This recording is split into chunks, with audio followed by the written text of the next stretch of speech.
My daughter was in this sexual education class against her will, against my parental consent as well.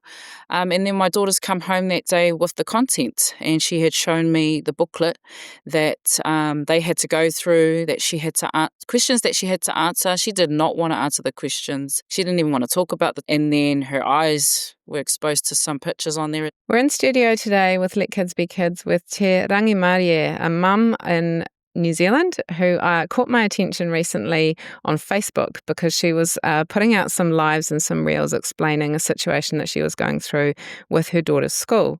Hi there, Tera. Hello. Hi, it's really nice to meet you face to face. Yes, yeah. So do you want to just tell everybody a quick background? We've decided we're going to talk about two different aspects of the problem that you're facing, and one of them is around the sex education, where you had, prior to your daughter attending the class, had opted her out, but that wasn't followed and she ended up in the class. And then the second part is, once you got to see the material, your concerns about that. So we'll kick off with part one. So let's have a little update or a little background, as to what happened. Well, as you said, I opted my child out last year. So it's been like that for a while, and the school is very well known of that. And what's actually happened is my child pretty much wasn't heard. She expressed her concern long before those classes started, telling the teacher that my mum doesn't want me in here. And the teacher responded to her by saying, "I will contact your mum and I will let you know." That hasn't happened. I haven't had any contact with this teacher. Never met her in my life. Moving forward to the actual class sessions, and on the day my daughter expressed that she didn't want to be in there and that she was uncomfortable, and she wasn't heard, and the teacher just carried on. So my daughter was in this sexual education class against her will, against my parental consent as well. And then my daughter's come home that day with the content, and she had shown me the booklet that they had to go through, that she had to questions that she had to answer. She did not want to answer the questions. She didn't even want to talk about the topic. And then her eyes were exposed to some pictures on there as well. And yeah, my daughter was very frustrated on our drive home. Frustrated, a bit angry, because my daughter's quite strong in her own values of who she is and what she stands for as well. Yeah. Yeah. Well, your situation has been spoken of by lots of parents around the place, and thankfully for you, you're confident enough to go on screen to speak about it. But the other thing that I pick up with you is you've obviously got a great positive relationship with your daughter, and so it feels open talking to you about stuff. Now, a lot of kids may not feel like that, or they may believe that they are not to tell their parents things like that. So thankfully for your situation, she's been able to raise this. But I just want to bring up the Education and Training Act 2020, Section 51, which states release from tuition for specified parts of the health curriculum.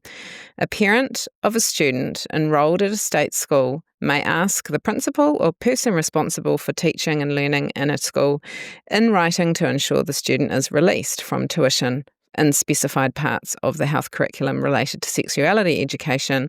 On receiving a request, the principal or person responsible for teaching and learning must ensure that the student is released. So that was not, so basically on the basics of it, the law was broken in the sense that you had previously already opted your child out, and then they got to be in it. That was breached, and that needs to be, parents just need to know that they've got the right by law to opt their child out. So what happened next once you found out? What happened next? When my child, because this is my daughter, and she was not happy, and I could see and hear in her voice just how it really affected her. And what I did next was I decided to go online and share it, because it's not just her. This is happening to a lot of children. And, she explained to me too that there were other children in the classroom that did not want to be in there, that had voiced their opinion about being removed, but they weren't heard. So I jumped online and I shared it because I want other parents to know. as well, because I know that some parents don't know what's happening in the schools as well. So it's the bigger picture. It's why I jumped online as well. And yeah, I went from there. So then did the school contact you because they saw it, or did you contact them to follow up? Yeah, someone saw it, and they had been trying to contact me over the weekend. So this is like a Saturday, Sunday, and I'm just like, that's my weekend. I'm not, you know, you can wait till Monday. And so they contacted me on Monday and asked to meet. The principal did. So I agreed because it's what I wanted to do anyway. So Yep. yeah. Yep. And you didn't oust the school and you didn't name the teacher and you weren't trying to defame anybody, right? You were just trying to raise awareness as far as the general issue. Yeah. So you've done, well, I would consider that you've done the right things. So tell me what the teacher's response was. So meeting with the principal, it was just her and I and my support person. You know, I've never met the teacher, still haven't. But so the principal is relaying this to me. So this is what the principal's telling me, that the teacher felt uncomfortable and intimidated by me. Um, which I just thought was very weird, very puzzling because she doesn't know me and we've never met. Yeah, so she actually didn't want to meet with me. The teacher didn't want to meet with you, so she sent a message to her. Okay, so what really piqued my interest about your story was when you'd said that the teacher apparently felt intimidated by you. Now, to me, this is a massive concern because, and I've seen it through the thread of the way that parents are portrayed through the ERO review that went out last year where they surveyed people. Where actually I was reviewing that again today, and the majority of parents, they are saying, have concerns. But I believe that they're twisting it to say basically parents that have concerns are threatening. Now, in a common sense world, I would say throw all of the issues on the table. And if you have a cohort or a large, or a majority of or a number of parents that are showing concern, perhaps there's a concern. Perhaps they're not trying to be difficult. Perhaps they're actually really concerned about their kids. So I went, without naming the school, I went to have a look at the school policies, and they do have a sexuality education policy at the specific school. So we were talking about the legislation before, but even in the school policy, it said that caregivers will be made aware of the contents of the sexuality education program and be given the opportunity to discuss the program with the health coordinator. Parents have the right to withdraw their child from specific parts of the program. So this is now the school policy. So do you think that that's been followed? No, definitely not. No. Yeah. So this is where the conversation needs to be, is that if the teacher is now telling the principal that they feel intimidated, and potentially that's because they feel worried that you've said something about their behaviour in the, as far as how they opted the child in when it should have been out. You ousted them. And so to me, the solution should be that the onus goes back onto the school.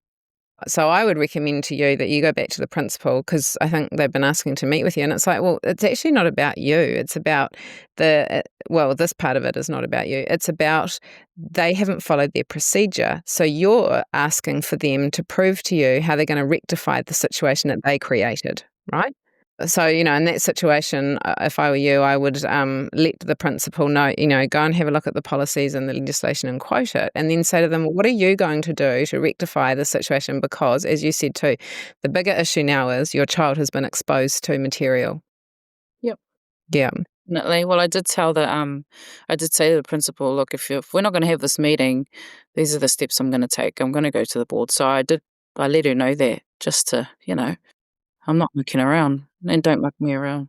No, that's right. And I mean, yeah, they will feel threatened.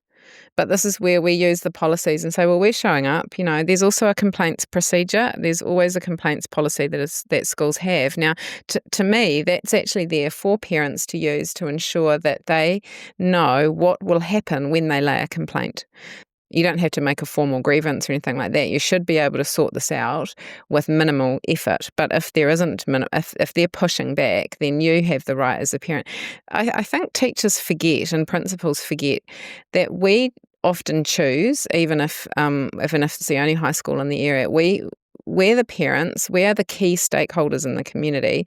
We send our children along to school because we do trust that the school is going to do the right thing by us and that they are going to look after the children in their care, not to hide things or do some things underhand. So we generally, parents, we go in from the point of view of we trust until that's broken. Yeah, definitely. Yeah. Definitely. Every parent, there's thousands of kids that spend most of their time at school. That's just how it is. And, when things like this happen, for me, that trust is broken. But not just between me and the school, but my daughter as well. So, she's got to be comfortable where she's going. Yeah, that's right. So do you want to talk now about the actual content that you sent through? Right. So she's year 10 and I'm going to go through from the start.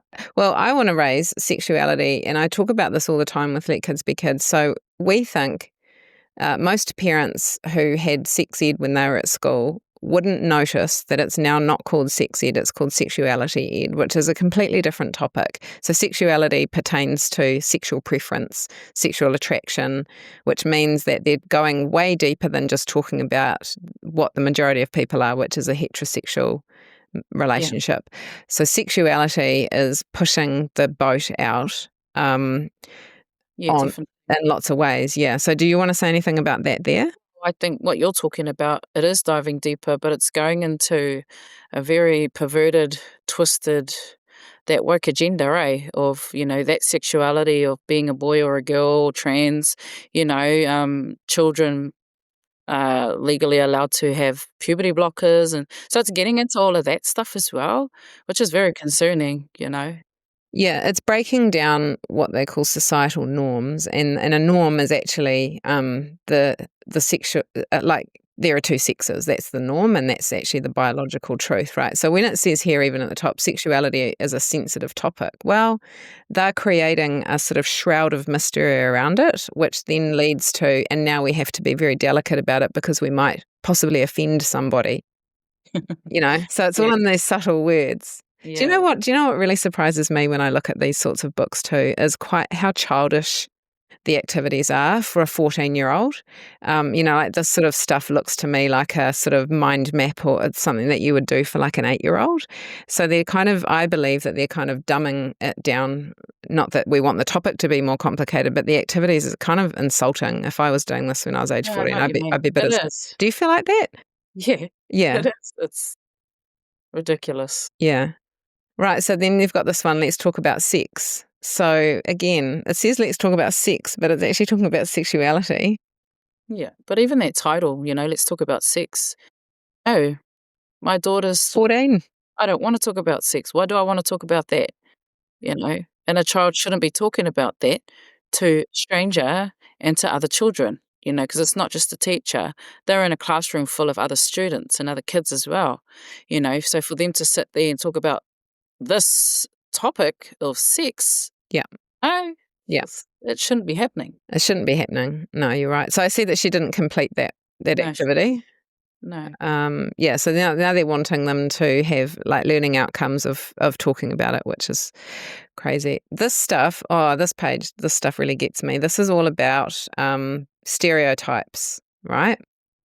So the heading is Act Like a Lady, Act Like a Man, Learning Outcome, Understand Gender Roles and Stereotypes and the Impact it has on someone's sexuality. This whole thing ties into their narrative about that sexual binary of male and female and the way that society is forcing societal norms on people and stereotypes. Whereas actually, when I look at the material that's always put out like this, I don't think that it's us. I think it's them. They're basically saying that we create these total binaries where we think, we being parents of, just ordinary parents that aren't ideologically captured, that we're raising our boys like they have to be only into blue and only into power tools and only into trucks, and that girls only have to be into dancing and things. And that's never been the case, right? Yeah, So they're the ones teaching about stereotypes and then they're trying to break it definitely. down. And I think, like, this stuff is confusing. Yes. And when it goes against, even for me in my home, I have values and morals, and we talk about there is only male and female, and there is freedom to be a kid. They don't need to think about that stuff. And they're actually pushing this onto the children. They don't need to be, because it just causes confusion in a child's mind. You know what I mean? So, and it goes against everything that, for me personally, that I teach my child Yes. in Yeah. the home. Yeah. So, yeah. Yeah. Well, and when you look at, like, so it says, e.g., their females equals long hair, males equals big muscles. They're actually writing all that up. Yeah. Yeah, we know that males and females are different, but as 14-year-olds, I mean, they kind of know, like, kids know that men and women look differently, but they don't need to be thinking that it's discrimination and Yeah. Yeah. hateful Yeah. if it's total absolute rubbish. So then they've got questions about it. Think of your childhood and themes and belief. How do you feel about this section? What is it? Sorry, I can't see properly. Discussion questions.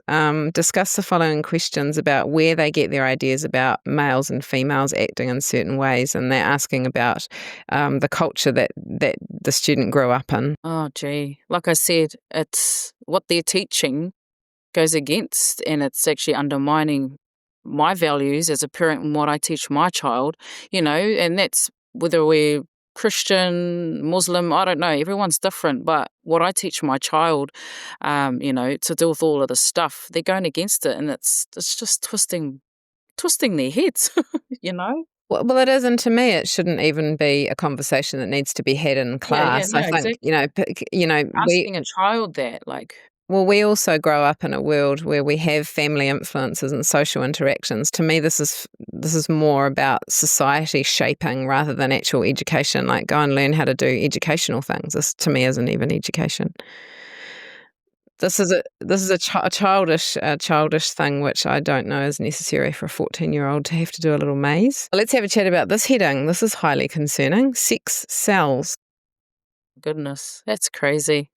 Just the fact that that's the title and that's what they got on the paper with dollar signs, like, yeah. For me, this whole page is like an introduction, a door opener for a curious mind to just open that door a little bit, and then, Yeah, to pornography. Do you mean? yes, to pornography. Yeah, yeah, yeah. And what's concerning is that they're doing it under the auspices of famous people, Yeah, celebrities, and they're yeah. sexualizing celebrities. You got Sonny Bill Williams. Visualizing, idolizing them, Yeah. I mean, look at that all of picture. That's horrific. I know. That is something that you'd find in probably, I don't know, but in a Playboy magazine. Why is that in a 14-year-old school book? That's just horrific. Yeah, and that page really did, my daughter just distraught from that. It had her blood boiling. Yeah. Yeah. And like you were saying, you can't unsee this stuff. Healthy versus unhealthy. So now that they've sexualized them and shown them porn, now they're asking them what they think makes a healthy and unhealthy relationship, which is, really concerning. What else have we got here? These are young children, Yeah. Yeah.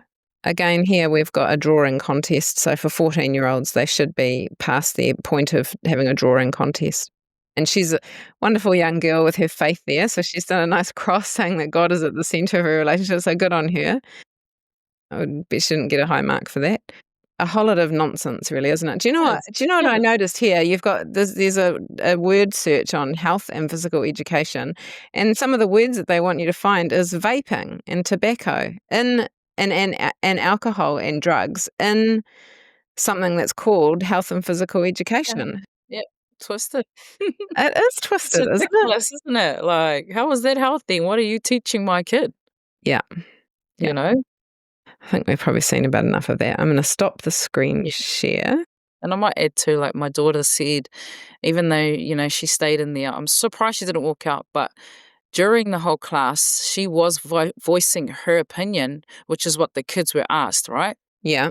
Well, throughout these questions, they're asking for the kid's opinion. And each time my daughter she would share her opinion and her value of the whole relationships and all that. And yeah, she was just not heard, shut down, like it didn't Okay. even matter. Right. So when she voiced her, let's call it conservative opinion, Yeah, it wasn't it wasn't received well taken. No, by the teacher or other students. by the teacher. That's really interesting. Yeah.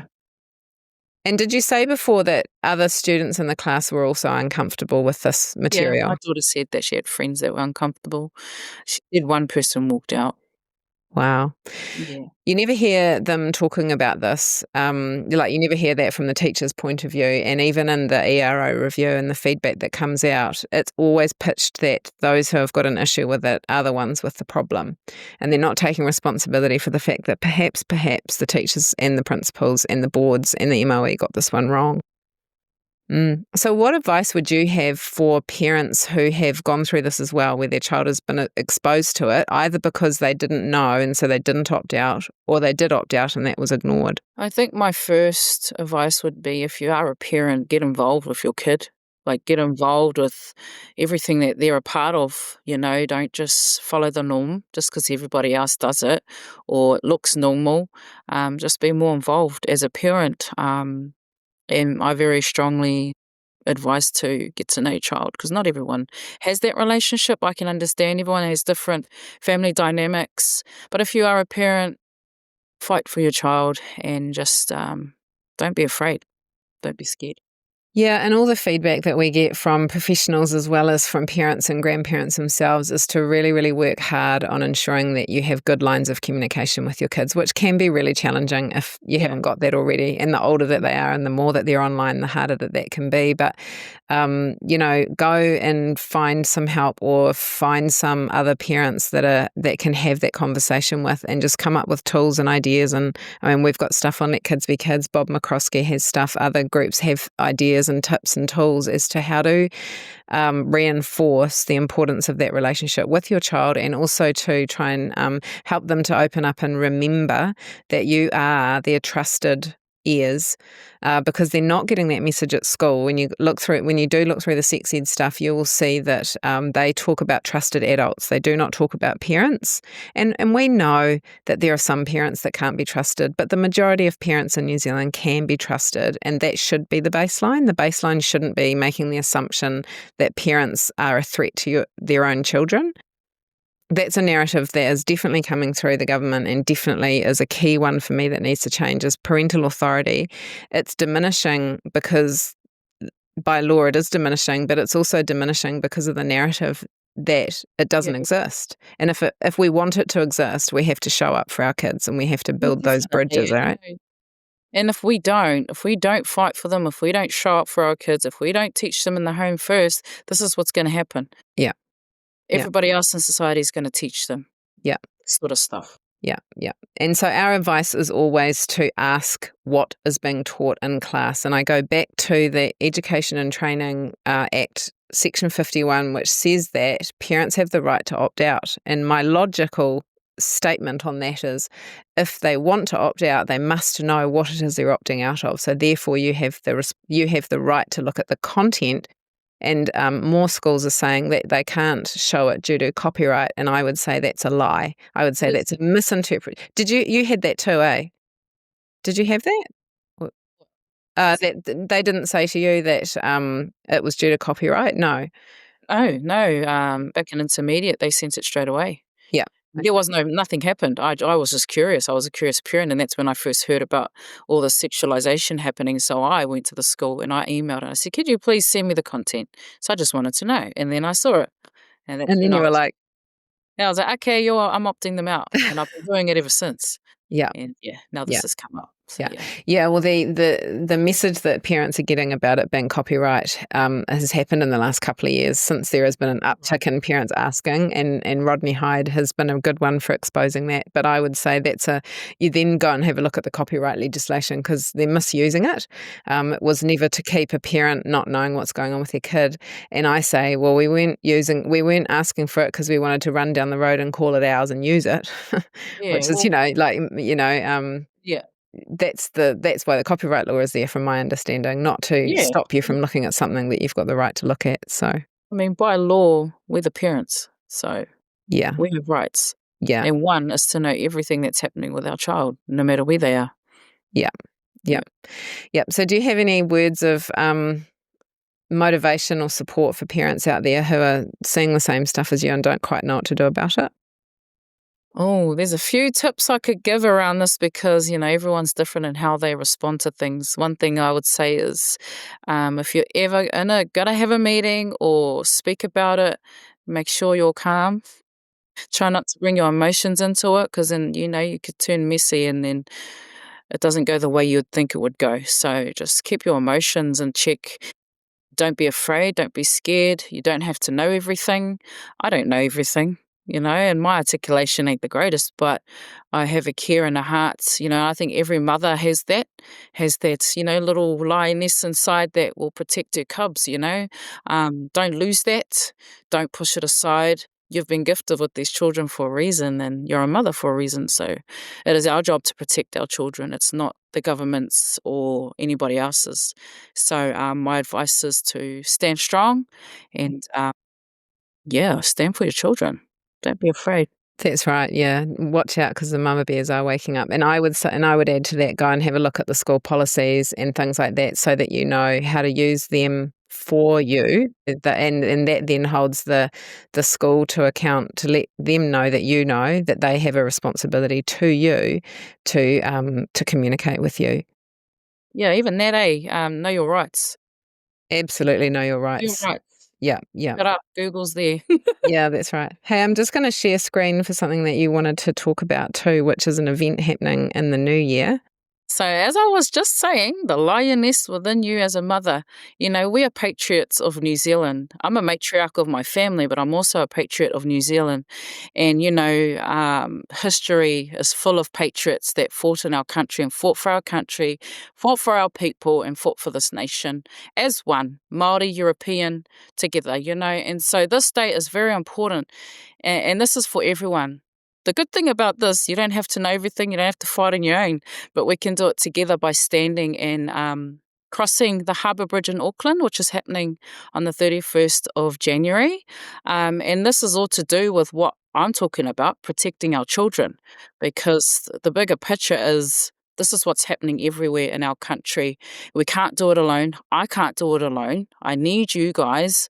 We need each other. So I think, I wanted to put this out today and just encourage parents, even teachers, because I've actually had teachers message me as well with concerns because they're parents too, but they're in that environment of the school system and all that. So the best thing we can do, New Zealand, is to stand together and do it together in unity, and stand strong for our children and our future generations. Mm. Because what's happening right now is it's going to affect the future.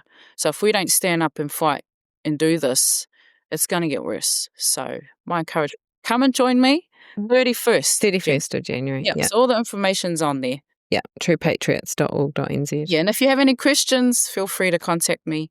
And if you're a parent in this situation, you can contact me as well. I'd love to chat with you and share some advice or encouragement on what we've been talking about today. Yeah, that's awesome. Thank you.